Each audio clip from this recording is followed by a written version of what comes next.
नमस्कार दोस्तों, तुलिका दर्शन चैनल के इस नए अंक में मैं रमाशंकर कड़ीमरी आपका स्वागत करता हूं।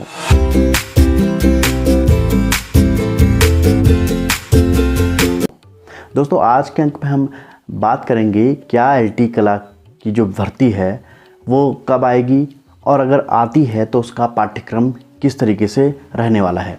हालांकि आप सभी जानते हैं कि ये भर्ती जो थी ये विवादों में शुरू से ही घिर चुकी थी और अभी भी हालांकि उत्तराखंड जो न्यायालय है वहाँ से इस भर्ती को रद्द तो कर दिया गया है।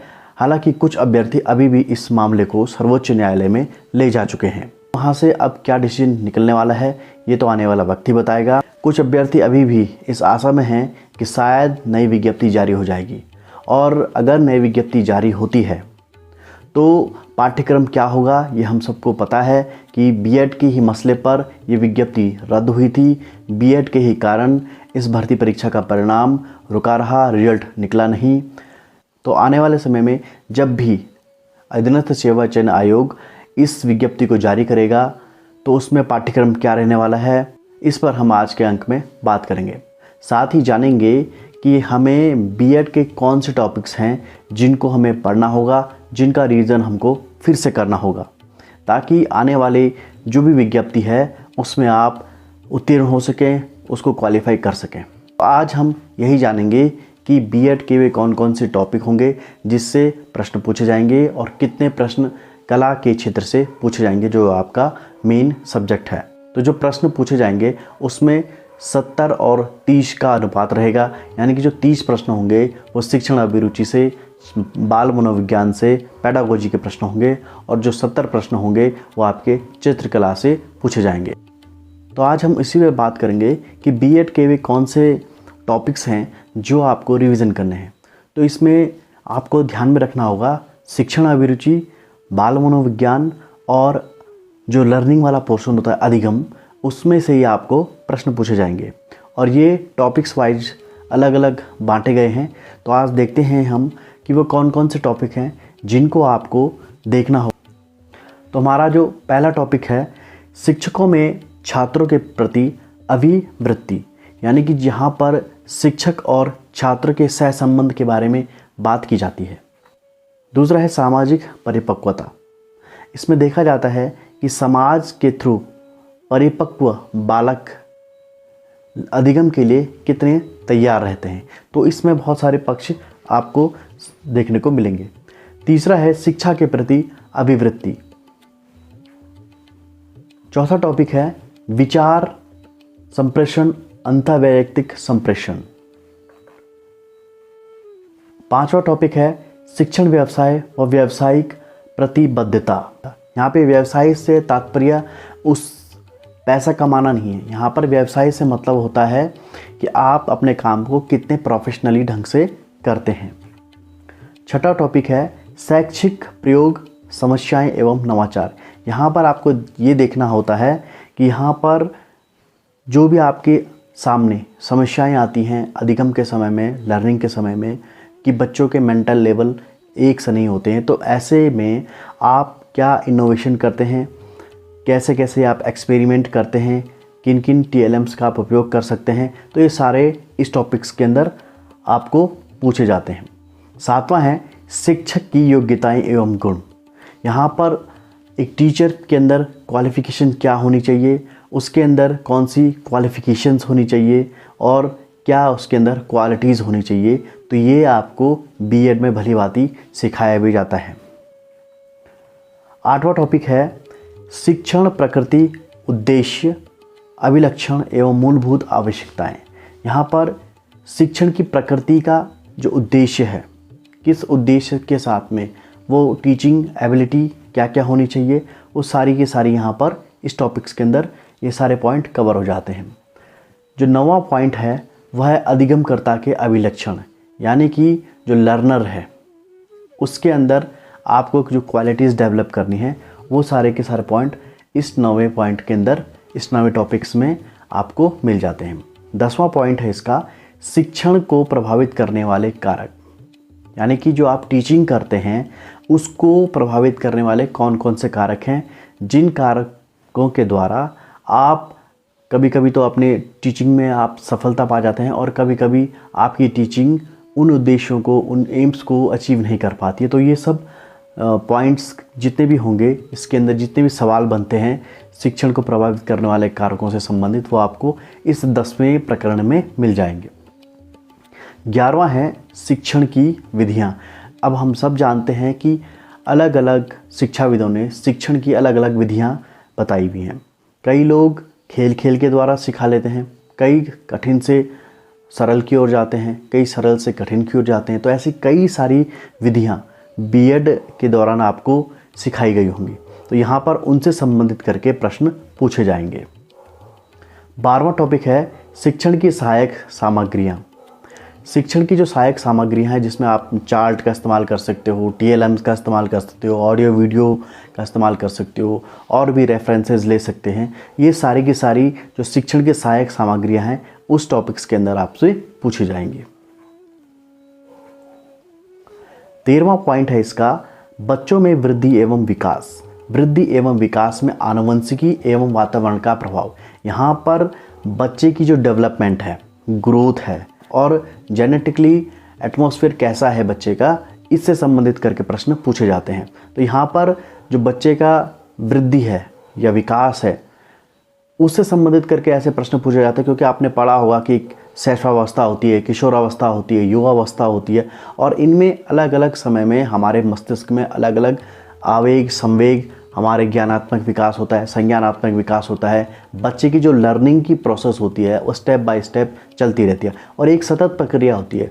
जो भी अधिगम है, यानी कि जो लर्निंग है, लर्निंग हम जीवंत पर्यंत सीखते रहते हैं। तो यहाँ पर इन सब चीज़ों के बारे में देखा जाता है कि उसका बच्चे का जो मानसिक विकास है वो अवरोध तो नहीं है, या बच्चे की जो IQ लेवल है वो IQ लेवल असामान्य तो नहीं है, या बच्चा पीछे रह जा रहा है, तो किन कारणों से वो पीछे रहता है। तो ये सारे के सारे यहाँ पर वृद्धि और विकास वाले टॉपिक्स के अंदर आपसे सारे के सारे प्रश्न पूछ लिए जाते हैं। अधिगम का अर्थ एवं अवधारणा, इसकी प्रक्रिया तथा इसे प्रभावित करने वाले कारक। यहाँ पर अधिगम का अर्थ यानी कि लर्निंग का अर्थ क्या होता है और इसकी कॉन्सेप्ट क्या है, इसकी अवधारणाएँ क्या क्या हैं। तो आप देखा होगा आपने कि यहाँ पर जॉन डीवी अपने हिसाब से बोलते हैं, पियाजे अपने हिसाब से बोलते हैं। तो यहाँ पर अधिगम की जितनी भी अवधारणाएं हैं जो आपने पेडागोजी के अंदर बीएड में आपने पढ़ा होगा, तो उससे संबंधित करके यहाँ पे प्रश्न पूछे जाते हैं। तथा इसकी जो प्रभावित करने वाले कारक, अधिगम को प्रभावित करने वाले वो कौन से कारक हैं, ये सब यहाँ पर डिस्कस किए जाते हैं। हमारा जो 15वां पॉइंट है, अधिगम के सिद्धांत एवं उसका प्रभाव। अधिगम के सिद्धांत और उसका जो प्रभाव है, किस सिद्धांत को लेकर आप अधिगम करवाते हैं और उसका बच्चे पर क्या प्रभाव है, इससे संबंधित करके यहाँ पे आपसे प्रश्न पूछे जाएंगे। 16वां टॉपिक है बच्चे का सीखना व सोचना, यानी कि जो बच्चा है वो किस तरीके से सीखता है और किस तरीके से वो सोचता है, यानी कि यहाँ पे लर्निंग और थिंकिंग से संबंधित करके प्रश्न पूछे जाते हैं। 17वां पॉइंट है अभिप्रेरणा एवं अधिगम पर इसका प्रभाव। अभिप्रेरणा यानी कि वो किस तरीके से बच्चा सीखने के लिए लालायित होता है, कैसे कैसे कारकों से वो प्रेरित होता है। तो इन सब चीज़ों का बच्चे पर क्या प्रभाव पड़ता है, उनसे संबंधित सवाल इस टॉपिक्स के अंदर से पूछे जाते हैं। 18वां है वैयक्तिक विभेद, यानी कि आपने देखा होगा कि एक क्लास के अंदर सारे एक ही प्रकार के बच्चे नहीं होते हैं। एवरेज भी होते हैं, कुछ बहुत ही डल भी होते हैं और कुछ जीनियस भी होते हैं। देखा होगा आपने कि क्लास के अंदर कोई बच्चा तो बहुत ही जल्दी सीख जाता है, बहुत ही जल्दी उसको कॉन्सेप्ट समझ में आ जाता है, लेकिन कुछ बच्चों को 1 बार 2 बार 3 बार बताना पड़ता है। कई बार उनको TLM चार्ट या अन्य जो हमारे TLMs होते हैं उनके द्वारा समझाना पड़ता है। और कई बार आप ये भी देखते होंगे कि कुछ बच्चे जो हैं 2 या 3 बार जब उनको समझा दिया जाता है तो वो समझ भी जाते हैं, और कुछ बच्चे ऐसे होते हैं कि जो बार बार यही पूछते रहते हैं, बार बार सवाल करते हैं कि मैम हमें ये समझ नहीं आ रहा है, सर हमें ये समझा दीजिए दोबारा से। तो ऐसे अपनी अपनी जो व्यक्तिगत क्वालिटीज़ होती है बच्चों की, उन क्वालिटीज़ को लेकर के भी आपको चलना होगा। तो ये जो टॉपिक्स है इसके अंदर वैयक्तिक विभेद से संबंधित प्रश्न पूछे जाते हैं। 19वां जो टॉपिक है व्यक्तित्व, यानी कि पर्सनैलिटी। अब पर्सनैलिटी यहाँ पर बच्चे की भी आ जाती है और शिक्षक की भी आ जाती है, क्योंकि शिक्षक की पर्सनैलिटी अगर ऐसी है कि बच्चा शिक्षक को देख करके प्रभावित हो रहा है तो वो कुछ ना कुछ सीखता ज़रूर है। और कई बार बच्चे की व्यक्तित्व तो ऐसा हो जाता है कि टीचर भी उसको सिखाने के लिए लालायित हो जाते हैं। तो यहाँ पर इस तरीके से टॉपिक्स में प्रश्न पूछे जाएंगे। 20वां टॉपिक है वृद्धि, यानी कि ग्रोथ। बच्चे की ग्रोथ कैसे हो रही है। अब यहाँ पर ग्रोथ जो हमने एक टॉपिक इससे पहले भी बताया था मैंने, जहाँ पर वृद्धि और विकास की बात की जा रही थी, तो उसी से संबंधित कर गए हैं यहाँ पे कि वृद्धि कैसे आप नापते हैं। तो उससे बुद्धि, लब्धता और अन्य सवाल पूछे जाते हैं।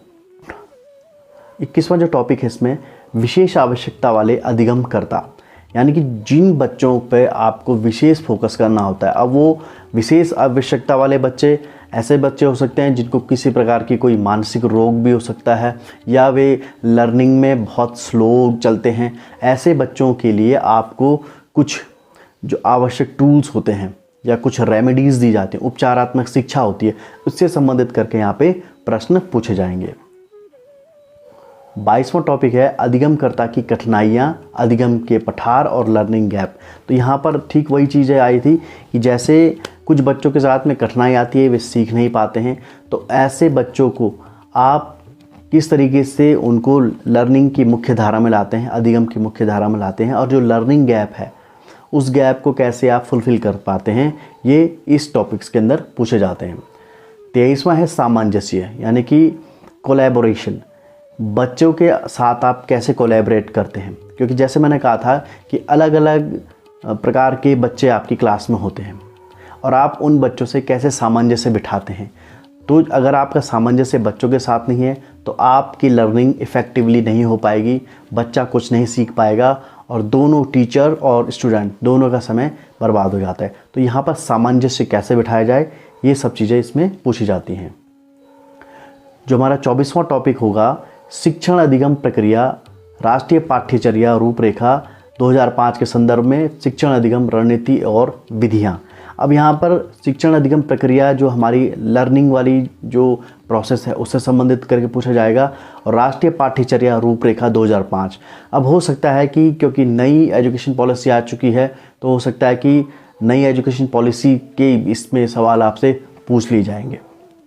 तो 25वां टॉपिक है हमारा मापन एवं मूल्यांकन का अर्थ एवं प्रयोजन, मूल्यांकन पद्धतियाँ, सतत एवं व्यापक मूल्यांकन। तो यहाँ पर एवोल्यूशन, यानी कि बच्चे का मूल्यांकन आप कैसे करते हैं और किस प्रयोजन से आप उसका मूल्यांकन कर रहे हैं। यहाँ पर मूल्यांकन की वो कौन कौन सी पद्धतियाँ आप इस्तेमाल करते हैं मूल्यांकन में, और जो सतत और व्यापक मूल्यांकन जबकि जैसे कि CCE होता है उससे संबंधित करके यहाँ पे प्रश्न पूछे जाते हैं। अब आप देखेंगे 26वां जो टॉपिक है क्रियात्मक शोध, यानी कि एक्शन रिसर्च, जिसमें आप कोई प्रोजेक्ट के थ्रू या कोई शोध के थ्रू डेवलपमेंट है उसको आप कैसे मूल्यांकन करते हैं। तो यहाँ पर ये एक्शन रिसर्च के थ्रू आप इस चीज़ को देखते हैं। तो एक्शन रिसर्च बहुत ही इंपॉर्टेंट टॉपिक है, और एक्शन रिसर्च ये नहीं है कि आप सिर्फ क्वालिफाई करने के लिए ही इसको पढ़ें, क्योंकि अगर आप टीचर बन जाते हैं तो एक्शन रिसर्च आपको अपनी क्लास के अंदर भी करना होगा। जो हमारा 27वां टॉपिक है शिक्षा का अधिकार अधिनियम 2009, यानी कि राइट टू एजुकेशन 2009। ये काफ़ी इंपॉर्टेंट है, इसको भी आपको पढ़ना होगा, क्योंकि इसके अंदर शिक्षा से संबंधित जितने भी विधि हैं, यानी कि जो लॉ के द्वारा इसमें इम्प्लीमेंट किया गया है कि हर बच्चे को शिक्षा का अधिकार से वंचित ना किया जाए। शिक्षा का अधिकार उसको इसीलिए दिया रहा है ताकि बच्चा शिक्षा से वंचित ना रहे। तो इसमें वो कौन कौन से रूल्स हैं, कौन कौन से वो बायलॉज हैं, इन सबको जानना भी एक शिक्षक के लिए अति आवश्यक है। इसी से संबंधित करके RTE से संबंधित करके भी आपसे कुछ ना कुछ सवाल यहाँ पर ज़रूर पूछे जाते हैं। तो दोस्तों ये था तुलिका दर्शन चैनल का आज का अंक। आपको दी गई जानकारी कैसे लगी हमें कमेंट करके ज़रूर बताइए। अगर आपने हमारा चैनल सब्सक्राइब नहीं किया है तो इसे सब्सक्राइब कीजिएगा और हमेशा बेल आइकन को ऑन रखिएगा ताकि आने वाली वीडियो की नोटिफिकेशन आपको सही समय पर मिल जाए। साथ ही मैं आपको ये बताना चाहूँगा कि आप हमारे व्हाट्सएप जो ग्रुप है तुलिका दर्शन का, उसमें भी आप ज्वाइन कर सकते हैं। वहाँ पर प्रतिदिन आपको कला से संबंधित ऑनलाइन प्रश्नावली प्रेषित की जाती है, जिसमें कि आप भाग ले सकते हैं और अपने स्कोर देख सकते हैं। तो आज के वीडियो में इतना ही। मिलते हैं अगले अंक में किसी नए विषय के साथ में। तब तक के लिए दीजिए मुझे इजाज़त। नमस्कार।